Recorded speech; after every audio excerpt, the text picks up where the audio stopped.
वज़ीर तालीम राना सिकंदर हयात का कहना है कि फैसलाबाद के गवर्नमेंट हाई स्कूल डेप्यूटेशन वाला के सेंटर नंबर 125 में छापा मारा गया, जहां मुतादिद तलबा से नकल का मवाद और अमले के 4 अरकान से मोबाइल फ़ोन बरामद कर लिए गए हैं। उनका कहना था कि निगरान अमले को अपने मोबाइल फ़ोन कानूनन रेजिडेंट इंचार्ज के पास जमा करवाना होते हैं, ताहम खुफिया मॉनिटरिंग टीम ने नकल की इत्तला मिलने पर छापा मारा। उनका कहना था कि अमले के मोबाइल फ़ोन से बाज़ तलबा की मदद के लिए व्हाट्सएप चैट पकड़ी गई, जिस पर वज़ीर तालीम की टीम ने इम्तिहानी अमला मुअत्तल करवा दिया। उनका कहना था कि यही वो 20% असातिज़ा हैं जिनका वो शिकवा करते हैं।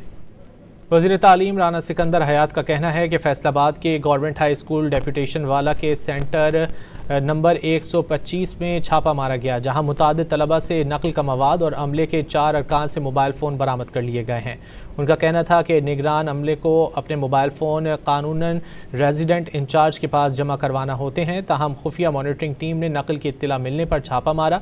उनका कहना था कि अमले के मोबाइल फ़ोन से बाज़ तलबा की मदद के लिए व्हाट्सएप चैट पकड़ी गई, जिस पर वज़ीर तालीम की टीम ने इम्तिहानी अमला मुअत्तल करवा दिया। उनका कहना था कि यही वो 20% असातिज़ा हैं जिनका वो शिकवा करते हैं।